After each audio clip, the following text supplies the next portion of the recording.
আসসালামু আলাইকুম। চ্যানেল এ1 রাতের প্রতিবেদনে আপনাদের সাথে আছি আমি আসাদুজ্জামান। শুরুতে জানিয়ে দেব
শুনলেন শিরোনাম, এবারে বিস্তারিত। জেঁকে বসেছে কনকনে শীত এবং এতে দরিদ্র ও অসহায় মানুষের কষ্ট বেড়ে গেছে। ঘন কুয়াশা ও তীব্র শীতে তাদের অবস্থা আরও দুর্বিষহ হয়ে উঠেছে।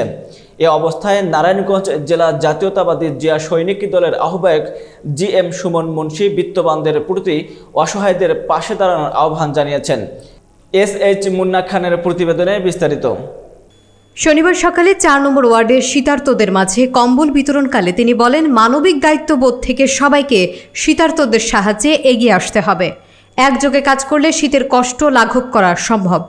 ৪ নম্বর ওয়ার্ড বিএনপি সাধারণ সম্পাদক আয়ুব আলী মুন্সির সভাপতিত্বে এবং সিদ্ধিরগঞ্জ থানা জাতীয়তাবাদী জিয়া সৈনিক দলের সাংগঠনিক সম্পাদক আসাদুজ্জামান মিন্টুর সঞ্চালনায় বক্তব্য রাখেন নারায়ণগঞ্জ জেলা জিয়া সৈনিক দলের সাধারণ সম্পাদক শফিকুল ইসলাম, ইঞ্জিনিয়ার আবু সাইদ সাদেক, যুবদল নেতা মোহাম্মদ নূর শাদী মুন্সি এবং অন্যান্য নেতৃবৃন্দ।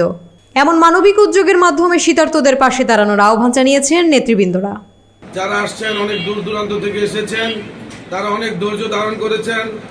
আমি চাই আমাদের যে কার্যক্রম শুরু করার জন্য শহীদ জিয়া অমর হোক, খালেদা জিয়া জিন্দাবাদ, তারুণ্যের অহংকার তারেক রহমান জিন্দাবাদ, জিয়া সৈনিক দল জিন্দাবাদ। নারায়ণগঞ্জের বন্দর উপজেলায় সাবেক চেয়ারম্যান আলহাজ মোহাম্মদ মাকসুদ হোসেনকে পুনর্বহালের দাবিতে মানববন্ধন কর্মসূচি পালন করেছে এলাকাবাসী। মনিরুল ইসলাম মনিরের প্রতিবেদনে দেখুন বিস্তারিত। শনিবার দুপুরে বন্দর উপজেলার লাঙ্গলবন্দ এলাকায় ঢাকা চট্টগ্রাম মহাসড়কে এই মানববন্ধন অনুষ্ঠিত হয়, যেখানে উপজেলার সর্বস্তরের জনগণ অংশ নেয়। এ সময় বক্তব্য রাখেন নারায়ণগঞ্জ জেলা ইট ভাটা মালিক সমিতির সাংগঠনিক সম্পাদক হাজী শাহাদাত হোসেন, সমাজসেবক জিলানি, মনির মেম্বার মুজিবুর রহমান, ফাহিম প্রধান, সুমন, বন্দর উপজেলা পূজা উদযাপন পরিষদের সাধারণ সম্পাদক রিপন দাস, মণি দাস, গণেশ বৈরাগী, স্বপন সাহা সহ অন্যান্য নেতৃবৃন্দ। এই মানববন্ধনের মাধ্যমে মাকসুদ হোসেনের পুনর্বহালের দাবিতে সক্রিয় ভূমিকা রেখেছেন এলাকাবাসী। জাতীয়তাবাদী ছাত্রদলের 46তম প্রতিষ্ঠাবার্ষিকী পালন উপলক্ষে তেরোখাদায় প্রস্তুতি সভা অনুষ্ঠিত হয়েছে। শনিবার বিকেলে সদরের পোস্ট অফিস চত্বরে উপজেলা ও সরকারি নর্থ খুলনা কলেজ ছাত্রদলের উদ্যোগে এ সভা অনুষ্ঠিত হয়। রাসেল আহমেদের প্রতিবেদনে বিস্তারিত। উপস্থিত ছিলেন উপজেলা ছাত্রদলের আহ্বায়ক সাব্বির আহমেদ টগর, জেলা ছাত্রদলের সাবেক যুগ্ম সম্পাদক চৌধুরী আসাবুর রহমান, ছাত্রদল নেতা আবদুল্লাহ শেখ, দিদার শেখ, আল আমিন শিকদার, আকাশ সর্দার, তমাল শেখ, ইমান মোল্লা, রাব্বি শেখ, রাকিব, মুত্তাকিন মোল্লা, রাসেল সহ আরও অনেকে। সভায় প্রতিষ্ঠাবার্ষিকী পালনে ব্যাপক প্রস্তুতির বিষয়ে বিস্তারিত আলোচনা করা হয়। আগামী 1 জানুয়ারি 46তম প্রতিষ্ঠাবার্ষিকী পালন উপলক্ষে তেরোখাদায় সকল প্রস্তুতি চূড়ান্ত। চাঁদপুরের মতলব উত্তর উপজেলার ফরাজিকান্দি ইউনিয়নের 9 নং ওয়ার্ডে নতুন কমিটি গঠনের দাবিতে বিশাল গণমিছিল অনুষ্ঠিত হয়েছে। মনিরুল ইসলাম মনিরের প্রতিবেদনে দেখুন বিস্তারিত। গত 28 ডিসেম্বর শনিবার বিকেলে চর মাছুয়া ট্রলার ঘাট থেকে শুরু হয়ে বিভিন্ন গুরুত্বপূর্ণ সড়ক প্রদক্ষিণ করে চর মাছুয়া বাদামতলী বাজারে এসে শেষ হয়। এই গণমিছিলের আয়োজন করা হয় বিভাগীয় সাংগঠনিক টিম ও জেলা বিএনপির নির্দেশনা উপেক্ষা করে অগঠনতান্ত্রিকভাবে গঠিত পকেট কমিটির প্রতিবাদে এবং মেয়াদ উত্তীর্ণ কমিটি বাতিল করে তৃণমূলের অংশগ্রহণের নতুন কমিটি গঠনের দাবিতে। গণমিছিলে প্রধান অতিথি হিসেবে বক্তব্য রাখেন ফরাজিকান্দি ইউনিয়ন বিএনপির সভাপতি ইয়াসিন মোল্লা। প্রধান বক্তা ছিলেন চাঁদপুর জেলা যুবদলের সাবেক সদস্য দেলোয়ার হোসেন। সভায় আরও বক্তব্য রাখেন উপজেলা যুব দলের সাবেক সাধারণ সম্পাদক আমির হোসেন আমু, সাংগঠনিক সম্পাদক কবির হোসেন মজুমদার, বিএনপি নেতা খালেকুজ্জামান মিনু দেওয়ান, ফরাজিকান্দি ইউপি যুব দলের সাবেক যুগ্ম আহ্বায়ক বিল্লাল হোসেন রনি, শ্রমিক দলের সিনিয়র সহসভাপতি আবুল বাশার সগির সহ আরও অন্যান্য নেতৃবৃন্দ। এই গণমিছিলের মাধ্যমে ফরাজিকান্দি ইউনিয়নে তৃণমূলের অংশগ্রহণের নতুন কমিটি গঠনের দাবিতে একতা প্রকাশ পেয়েছে। আজকে দলের সুসময়, এই সুসময় কমিটি করুন ভালো কথা, কিন্তু আমাদের বিগত বক্তারা বলে গেছে যে কমিটি করবেন 400-500 লোক আয়োজন করেন, একসাথে বৈশা কমিটি করেন, কিন্তু ওই বিভিন্ন রেস্তোরাঁয় ঘরে বৈশাখ কমিটি করবেন, এই কমিটি আর করতে দেওয়া হবে না। এটা আমাদের দলের হাইকমান্ডের নির্দেশ। তারেক রহমান সুন্দরবনের উপর নির্ভরশীল জেলে বাওয়ালি, মৌয়াল ও উপকূলীয় এলাকার মানুষের চিকিৎসা সেবা নিশ্চিতের দাবিতে খোলপেটুয়া নদীর উপর মানববন্ধন করেছে স্বেচ্ছাসেবী সংগঠন ভয়েস অব সুন্দরবন। এসকে সিরাজের প্রতিবেদনে দেখুন বিস্তারিত। মানববন্ধনের আয়োজন করা হয় শ্যামনগর উপজেলার গাবুরা, পদ্মপুকুর, মুন্সীগঞ্জ, কৈখালী ও রমজাননগর এলাকার মানুষের জন্য একটি হাসপাতাল নির্মাণের দাবি জানিয়ে। এই মানববন্ধনে বক্তব্য রাখেন ভয়েস অফ সুন্দরবনের সভাপতি এবং সিনিয়র সাংবাদিক এসকে সিরাজ, বুড়ি গোয়ালিনী নৌ পুলিশ ফাঁড়ির অফিসার ইনচার্জ ইমদাদুল হক, সিনিয়র সাংবাদিক আনিসুজ্জামান সুমন এবং ইউপি সদস্য মোহাম্মদ রবিউল ইসলাম। বক্তারা উপকূলীয় এলাকায় একটি হাসপাতাল নির্মাণ করে সাধারণ মানুষ এবং জেলে, বাওয়ালি, মোয়ালের চিকিৎসা সেবা নিশ্চিত করার জন্য কর্তৃপক্ষের দ্রুত হস্তক্ষেপ কামনা করেন। এ মানববন্ধনের মাধ্যমে সুন্দরবন উপকূলীয় এলাকার মানুষের চিকিৎসা সেবা নিশ্চিত করার দাবি উপস্থাপন করেছেন স্থানীয়রা। মানুষের রুটি এবং রুজি দুইটা জিনিসের উপর নির্ভর হয়, একটা হলো বন আর একটা হয় নদী থেকে। মৎস্যজীবী এবং বাওয়াল যারা আছে মধু সংরক্ষণ থেকে এবং এই মৎস্য শিকার থেকে তাদের জীবন জীবিকা নির্বাহ করে, কিন্তু এখানে প্রকৃতপক্ষে সুচিকিৎসা পাওয়ার মতো তেমন কোনো কাছাকাছি বড় কোনো হাসপাতাল নাই। ভয়েস অফ সুন্দরবন নিয়ে আমাদের এসকে সিরাজ ভাই অনেকদিন থেকে কাজ করতেছে, আমি মিডিয়াতে দেখি। একটা মহৎ উদ্যোগ, যে উদ্যোগের মানে প্রতিফলিত হলে এই এলাকার গাবুরা, পাতাখালী এবং আপনার বুড়িগোয়ালিনী 3টে ইউনিয়ন সহ, পাশে মুন্সীগঞ্জ ইউনিয়ন সহ আশেপাশের লোকজন অনেক উপকৃত হবে। গাজীপুর জেলার শ্রীপুর উপজেলার মাওনা ইউনিয়নে বাচ্চু সাহেবের বাড়িতে অনুষ্ঠিত হয়েছে বাৎসরিক ওরস মাহফিল। শুক্রবার সন্ধ্যা থেকে শনিবার সকাল পর্যন্ত ব্যাপক আয়োজনের মধ্য দিয়ে নাটক, নৃত্যসহ বিভিন্ন সাংস্কৃতিক অনুষ্ঠান অনুষ্ঠিত হয়, যা উপভোগ করেছেন হাজারো দর্শক। নূর হোসেন সুমনের প্রতিবেদনে দেখুন বিস্তারিত। অনুষ্ঠানের আগে জেলা, উপজেলা, ইউনিয়ন এবং ওয়ার্ড পর্যায়ের নেতারা বক্তব্য রাখেন। প্রধান অতিথি হিসেবে বক্তব্য রাখেন গাজীপুর জেলা যুব দলের যুগ্ম আহ্বায়ক আরিফুল ইসলাম সরকার।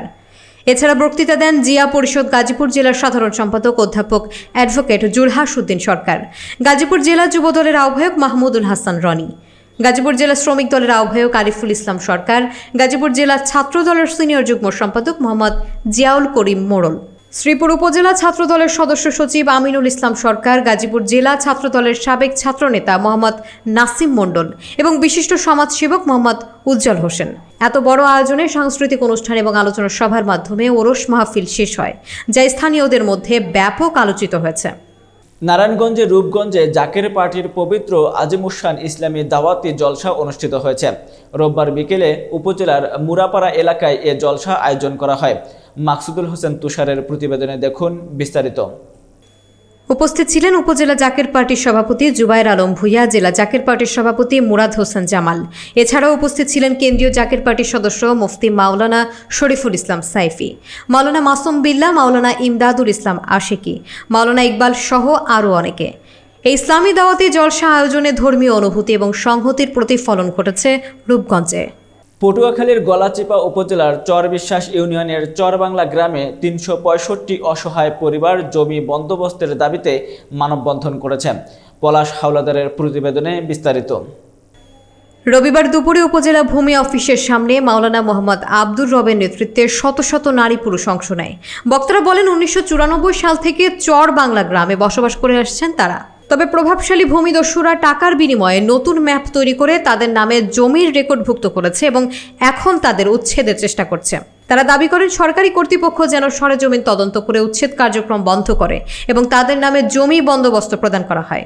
এ দাবি না মানা হলে তারা উপজেলা পরিষদ কার্যালয়ের সামনে অনশন ধর্মঘট করার হুঁশিয়ারি দেন।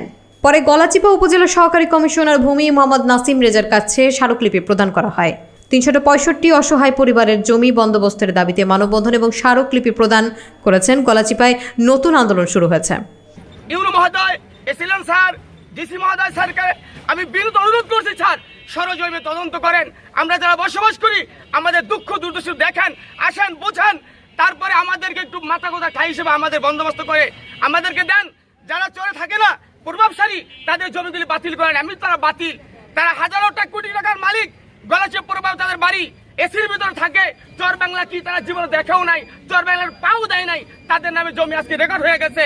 আমি হাজারো বার এসিলেন স্যারের কাছে আসছি, ইউনো মহোদয়ের কাছে গেছি, ডিসির কাছে গত বছর স্মারকলিপি প্রদান করছি, আমাদের কোনো ফল হয় না, নিষ্ফল। আজকে আমি আপনাদের মাধ্যমে ভূমি যারা উদ্যোগ কর্মকর্তা আছে তাদের কাছে বিনোদন নিবেদন করছি, যদি আমাদেরকে বন্দোবস্তের ব্যবস্থা করা না হয়, আমরা কাপনের কাপন পরিধান করে আমরা আমাদের জীবনের শেষ বিন্দু রক্ত দিয়ে এসিলেন্ট অফিস, ইউনো অফিস, ডিসি অফিসকে আমরা কাপড়ে কাপন পরিধান করে আমরা অনশন ধর্মঘট করে জীবন বিসর্জন দেবো, তবু আমাদের ন্যায্য দাবি থেকে আমরা সরব না। আমরা ভূমি চাই, চর বাংলা অসহায় মানুষদের বাঁচতে চাই। বরিশালের মেহেন্দিগঞ্জের মালদ্বীপ চরে পুলিশ অভিযান চালাতে গিয়ে অন্তত 10টি বাড়ি ভাঙচুরের অভিযোগ উঠেছে হিজলা ও কাজিরহাট থানার পুলিশের বিরুদ্ধে। ইউসুফ আলী সৈকতের প্রতিবেদনে বিস্তারিত। পুলিশ সদস্যরা সোমবার রাতে 5 জনকে মারধরের মামলায় অভিযুক্তদের ধরতে গেলে স্থানীয়রা অভিযোগ করেন পুলিশ ঘর তল্লাশি এবং নারী শিশুদের মারধর করেছে। মালদ্বীপ চরের রুবেল ব্যাপারী এবং তার পরিবারের সদস্যরা দাবি করেন পুলিশ তাদের বিরুদ্ধে গরু চুরির অভিযোগ এনে বাড়ি ভাঙচুর করে এবং মারধর করেছে। এদিকে কাজিরহাট থানার অফিসার ইনচার্জ মিজানুর রহমান জানিয়েছেন পুলিশের বিরুদ্ধে আনা অভিযোগ সম্পূর্ণ মিথ্যা। তিনি জানান পুলিশ চোরাই গরু উদ্ধার করতে গিয়ে হামলার শিকার হয়েছে, তবে বাড়ি ভাঙচুর করা হয়নি। পুলিশ দাবি করছে গ্রামবাসী দেশীয় অস্ত্র নিয়ে হামলা চালায়, যার ফলে পুলিশ সদস্যরা আহত হন। স্থানীয়রা জানান পুলিশের সঙ্গে হাতাহাতি এবং মারামারির পর 5 পুলিশ সদস্য আহত হন এবং তাদের চিকিৎসার জন্য হাসপাতালে ভর্তি করা হয়। বরিশালে পুলিশের বিরুদ্ধে হামলা এবং ভাঙচুরের ঘটনায় তদন্ত চলছে। এ বিষয়ে পুলিশ এবং স্থানীয়দের মধ্যে তীব্র বিতর্ক। দুয়ার ভাঙছে, সরছে, টাকা পয়সা, এবার যায় জিনিস জানলে কাপড় চুপুর পাতির হাড়ি ভেঙে ছুটিয়ে ধুয়ে গেছে, আর জানলে ঘরে লইয়া গেছে, খালি কেন তো নাই নাই। পুলিশের গায়ে কি তখন পোশাক ছিল? পোশাক ছিল। তখন পুলিশ চিনতে পারেন না আপনারা? না, আমরা বাবা ডরের টেলায় বাবা ভয়ঙ্কর হয়ে গেছে। আচ্ছা, কি বলছিল আপনাদেরকে? আমাকে কেউ পায় না বাবা, আমরা ডরের জোরে পলাই রয়েছি বাবা, আমরা তো কোনো কান্দি যাই না। তো পুলিশের মারছে কারা? বাবা হ্যাঁ কইতে না বাবু, রাত কাটালের ব্যবহার। পুলিশ যখন আইসা, হ্যাঁ, যে নির্দোষী লোকের বাড়িতে যারা চুরি করে না, ডাকাতি করে না, কাজ করিয়া খায়, দিন মজুরি কাজ। একটা নৌকা পড়ছে, জাল গুলা ঘরে পড়ছে, পাইলে আর কোপাইছে আর সব ভাঙচুর করিয়া ফেলাইছে, ল্যাপটপ সবকিছু করিয়া ফেলাইছে। স্যার, এই নৌকা, এই জাল, এই ল্যাপটপ, এই পাইলে আরই চলে এসে আসপিয়ারে আর নিরু বেগম গ্রেপ্তার করে আসপিয়ারের এই 2 মাস বাচ্চার বয়স হয় না, বাচ্চাটাও নিতে চায় না, দুধ পর্যন্ত কালকে সারা রাত দিন খাওয়াইতে দেয় না এই বাচ্চাটার সাথে। তারপরে নিয়ে গেছে শীতের দিন একটা পোশাক নিতে দেয় না, আর সাথে আসপিয়ার মানে রোল হয়ে গেছে। আসপিয়ার বয়স কত? 20-21 বছর হইতে পারে। তার বাচ্চার বয়স কত? বাচ্চার বয়স মাত্র 2 মাস। তার স্বামীর নাম অমিত হাসান। কোথায় স্বামী? কোথায়? ওই স্বামী থাকে শহরে, এবং তাদের কালকে বলে কাজিরহাট থানায় নিচে হেনতিকে বলে চালান দিয়ে দিছে, বাচ্চা সহ মেয়েরে চালান দিয়ে দিছে। পুলিশ আইসা মহিলাকে নির্যাতন করে এগুলো ভাঙা ভাঙচুর করেছে। কারে কারে নির্যাতন করছে? নাম কি হেগো? আসপিয়া বেগম আর নিরু বেগম। আচ্ছা, কোন থানার পুলিশ আসছিল? হিজলা আর কাজিরাটে। ও, কাজের থানার হিজলার। ও, আইসা এবার এগুলা ভাঙছে কারা? পুলিশে। পুলিশে? এরা কতজন ছিল? 20-25 জন। 20-25 জনেরও বেশি। ও, এখন আপনারা কি চান এটার? বিচার চাই। বলার পর হ্যাঁ, এবার শাসে পুলিশ বলছে যে সব নিয়ে যাবে গরু, সব নিয়ে যাবে। তা আমি বলছি যে না, গরু সব নেবেন কেন, আমার প্রমাণ আছে, সাক্ষী আছে, আমি গরুর কাগজ দেখাইতে পারবো। ওইটা বলতেছে এরকমের কাগজ সরমনায় গেলে এরকমের কাগজ 200 টাকা দিলেই হয়ে যায়। এই কথা যেই বলার পর ওইটা বলছে কি আছে, আমার হে মোবাইল দিয়ে ভিডিও করছে, ভিডিও করে বলছে তোমার ঘর থেকে কিছু আমরা নিছি। বলছি না স্যার, তখন আমার কোনো অত্যাচার করে নাই। পুলিশেরা মারছে যখন আমার মেয়ের আর আমার ঘরের ভিতরে বইয়া এরকমের মারধর করছে। মারধর করার পরে আমার চিকেরের আর আমার মেয়ের চিকেরের আলাপ পাইয়া আমার গ্রাম্য মানুষ, আমার বুইন আছিল, বুইনের আইসে, আমার বাইরবু আইসে, পরে আমার বাইরবুর মাথাটা বসে বাড়িতে মাথাটা ফাটাই লাইছে। এবারে দেখা যে মহিলাগুলো ঘর ঢুকিয়ে তার পিটিতেছে, হ্যাঁ পর শেষে পুরুষে আইয়া মানে রাখতে পারে না, হেরা সারাই দিয়েছে। তারপর দেখতেছি যে না আমাকে আমরা এখন যদি সারিয়ে দেয় তাহলে আমাকে অনেক অত্যাচার হয়ে যায় মহিলাকে ভিতরে। এবার আমরা যেই রকমের পারছি পুলিশ আমরা ই করছি। পলাতক ছিল, তো আমরা এই বাকি পলাতক আসামিদেরকে গ্রেপ্তারের জন্য আমরা অভিযান পরিচালনা অব্যাহত আছে। আর বিগত সময়ে এই আসামিরা এই মৎস্য অফিসার এবং অন্যান্য যারা আছে তারা যখন অভিযান পরিচালনা করে নৌ পুলিশের সহায়তায়, তখনও তারা এই আসামিরা মৎস্য অফিসার এবং নৌ পুলিশের উপর তারা গুরুতর আঘাত আনে। এতে করে কয়েক পুলিশ সদস্য আহত হয়েছিল। তারা প্রায় সময় আমাদের এখানে পুলিশিং কার্যক্রম পরিচালনা করলে যথেষ্ট আঘাত পেতে হয়, কেননা এটা হচ্ছে একটা চর অঞ্চল এবং এই আমাদের পুলিশ যদি মুষ্টিমেয় কিছু পুলিশ যায় এই দুর্ঘটনা ঘটিয়ে থাকে। আর এদেরকে গ্রেপ্তারের জন্য আমাদের সার্বিক অভিযান পরিচালনা অব্যাহত আছে। আর সংলগ্ন হচ্ছে তাদের সব আনাগোনা এদিকেই, মানে যেহেতু আপনার চর তো ওই মেহেন্দিগঞ্জের, তারা যেদিকে যে সুযোগ সুবিধা পায় সেদিকেই তারা এভাবে এলাকা করে। হিজলা থানার ঘটনা, কিন্তু মেহেন্দিগঞ্জে এখানে এই সময় আপনার কাজিরহাট থানাকে অবগত করেছে। মেহেন্দিগঞ্জ থানাকে কি বিষয়টি অবগত করা হয়েছে? হ্যাঁ, মেহেন্দিগঞ্জ থানাকেও অবহিত করা হয়েছে। আজ 29শে ডিসেম্বর রোববার ফরিদপুর জেলার নগরকান্দা সরকারি মহেন্দ্র নারায়ণ একাডেমিতে কন্যা সাহসিকা ওয়াশ ব্লকের শুভ উদ্বোধন করেছেন জেলা প্রশাসক ও জেলা ম্যাজিস্ট্রেট কামরুল হাসান মোল্লা। মন্টুর প্রতিবেদনে বিস্তারিত। অনুষ্ঠানে সভাপতিত্ব করেন নগরকান্দা উপজেলা নির্বাহী কর্মকর্তা কাফি বিন কবির। এ সময় উপস্থিত ছিলেন উপজেলা সহকারী কমিশনার ভূমি মাসুম বিল্লাহ, নগরকান্দা থানা অফিসার ইনচার্জ সফর আলী এবং বিভিন্ন শিক্ষা প্রতিষ্ঠানের প্রধান শিক্ষক ও স্থানীয় গণ্যমান্য ব্যক্তিরা। শুভ উদ্বোধন অনুষ্ঠানে শিক্ষক, সাংবাদিক এবং ছাত্রছাত্রীদের উপস্থিতি ছিল চোখে পড়ার মতো। কন্যা সাহসিকা ওয়াশ ব্লক উদ্বোধনের মাধ্যমে নগরকান্দা উপজেলার শিক্ষা প্রতিষ্ঠানে মেয়েদের স্বাস্থ্যসেবার নতুন দিগন্ত উন্মোচিত হলো।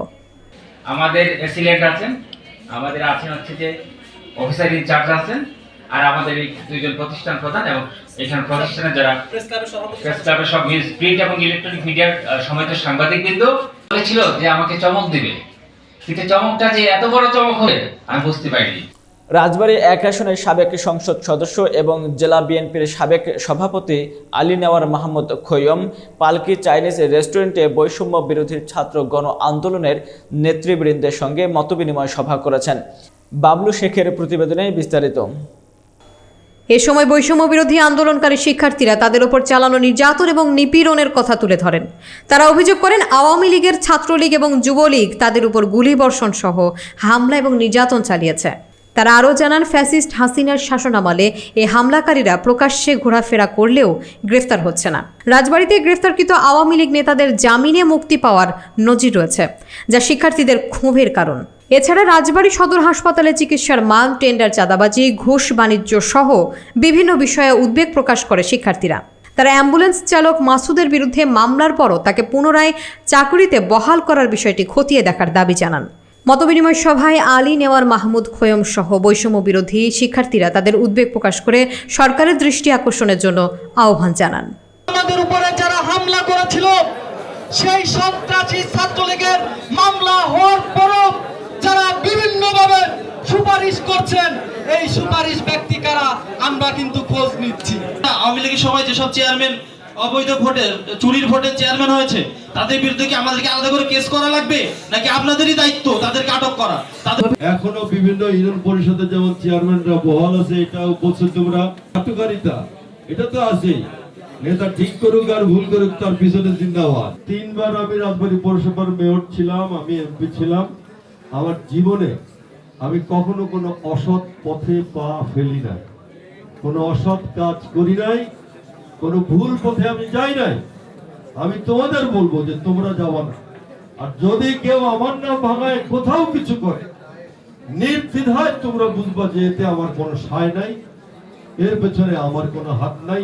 এই ছিল আজকের প্রতিবেদন। সরাসরি প্রতিবেদন দেখার জন্য ভিজিট করুন www.channela1.com অথবা OTT প্ল্যাটফর্ম জাগো-বিটিতে এবং যুক্ত হতে পারেন আমাদের ফেসবুক ও ইউটিউব চ্যানেলে। পরবর্তী প্রতিবেদনের আমন্ত্রণ জানিয়ে আজকের মতো এখানেই বিদায় নিচ্ছি। আল্লাহ হাফেজ।